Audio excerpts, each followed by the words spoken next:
Angel, No, you didn't. that's controversial. It's controversial of kids.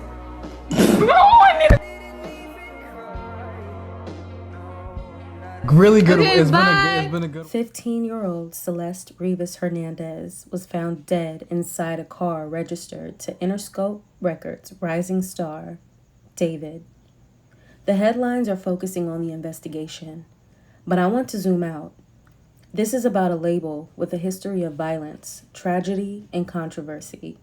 And at the center of it all are the power players who profit from it, the Interscope executives and their machine that has thrived on chaos for decades. Let's get into it. LAPD investigators took a computer and other items from this Hollywood home just a block away from where an abandoned Tesla was found with a dead teenager in the trunk. Police spent hours at the home on Dehaney Place, placing several evidence bags into an SUV. Several homeowners say they remember seeing that distinct Tesla for a while.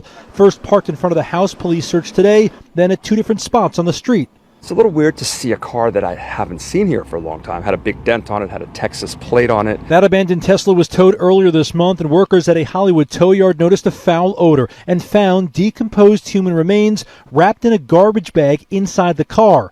We now know the young woman found dead was 15-year-old Celeste Rivas, according to the medical examiner, the same teen who was reported missing from Lake Elsinore last year. At a corner store in town, the owner recalled her coming in often. She always quiet, nice. She come in like if you buy like a chips, soda, and leave. Sometimes she come with a friend from the neighborhood. Eyewitness News has learned Rivas had run away from home a few times. She was last reported missing in spring of 2024. The medical examiner hasn't determined her cause of death, but part of the police investigation will be speaking to the owner of that Tesla, a musician who goes by David. His real name, David Anthony Burke, from Houston, Texas.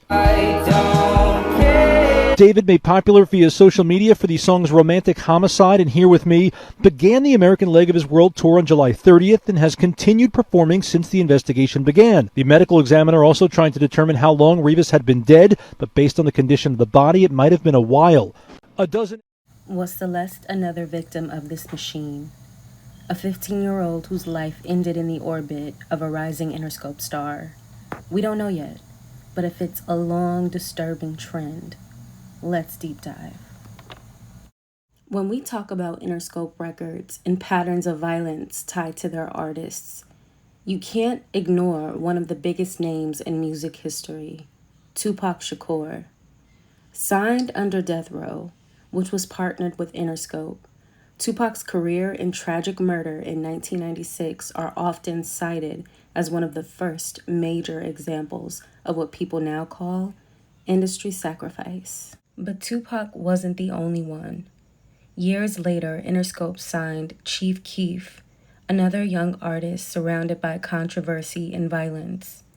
Keef came straight out of Chicago's drill scene, a movement heavily tied to street violence. Almost immediately after signing, he became a media spectacle. Gun charges, house arrest, even being banned from performing in entire cities. Instead of protecting a teenager barely out of high school, the industry seemed to amplify the chaos around him. Because chaos sold records. It's almost like Interscope thrives on signing artists who already live in dangerous environments and then profits when the danger spills into the headlines. Fans have pointed out that Chief Keef's rise looks less like a career being nurtured and more like a kid being exploited. Once the controversy slowed down, so did the label's investment. Another example of how Interscope seems to build careers out of violence and then leave artists in the wreckage. Look at Interscope R&B singer Anne Marie. In 2020, she was arrested after allegedly shooting her boyfriend in the head at an Atlanta hotel. I know you, baby. Atlanta 919 for the I know you. Hello. Emergency. Hello, please. My friend inside, please. I'm at the please. So much, please. Okay, hold on. What's the address, ma'am? Daddy, please. Daddy, please. Ma'am, it's an account number in the bucket, ma'am. I do not know. Okay. You said someone was shot? Yeah, please, ma'am. Please. Okay, one moment. Ma'am, please. Hurry up, please, ma'am. Hold on. please, somebody help me. Help me, please. Hold on, let me get the ambulance on the line. You have to calm down, ma'am. That was an accident. Okay, you have to calm down so we can help you. The address is...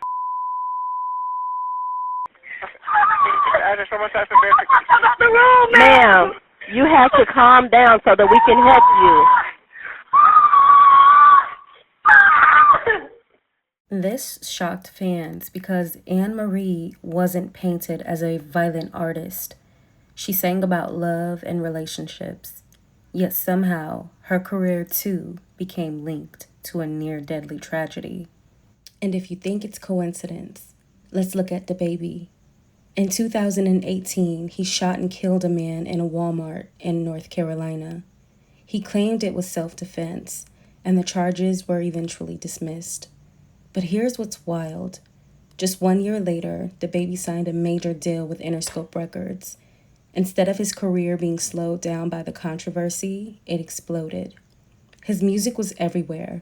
He was topping charts, and the headlines about the shooting only fueled his image as dangerous, untouchable, and authentic.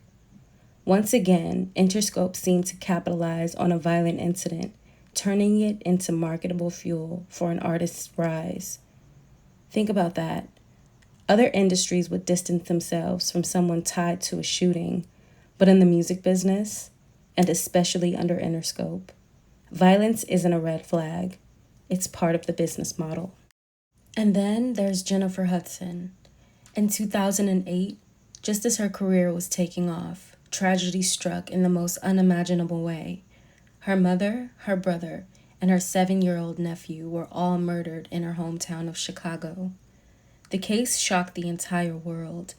To this day, some fans believe Hudson's family was taken as part of an industry sacrifice, that the devastating loss was the price of her massive success that followed. What makes this even more unsettling is the pattern. Once again, an Interscope artist rises to stardom, and tragedy isn't far behind. This time, it wasn't about gang violence or a public shooting. It was her family. And just like we've seen with Tupac, Chief Keef, Anne Marie, and DaBaby, the label's name remained in the headlines while the artist carried the scars. Before we finish, let's come back to the symbol that keeps showing up. Blood. Literal, marketed, and used as imagery. 2 high-profile moments jump out. In 2021, Lil Nas X partnered with an art collection to drop the controversial Satan shoes that included a drop of human blood in the sole. A stunt that exploded into headlines and conversation around ritual, marketing, and shock value. Most recently, David, the Interscope artist, now tied to the investigation into the death of Celeste Rivas Hernandez, was selling a bloody shirt design on his merch store, which he quietly removed as the police probe intensified. That removal and the bloody imagery have only amplified online speculation. So ask yourself, what does it mean when blood becomes part of an artist's brand? Is it just edgy marketing, a way to shock and sell? Or is it symbolic of something darker, a ritualized language the industry is comfortable packaging and selling to fans? People who study symbolism point out that blood has long represented sacrifice. When artists repeat those same symbols, from Lil Nas X's Satan shoes to David's bloody shirts, it's easy for the public to connect the dots in ways that feel ominous. And then there's the human cost. Celeste Rivas Hernandez's body was identified after being found in a Tesla registered to David. An investigation is ongoing and being treated as a homicide. David has canceled tour dates, and promotional activity around him has been paused while law enforcement continues its work.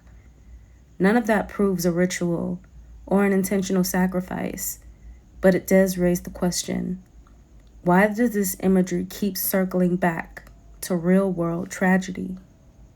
Put bluntly, when artists and their merch fetishize blood, And when labels have a history of artists appearing in stories of violence and loss, the public naturally asks whether this is coincidence or part of a cycle that commodifies suffering.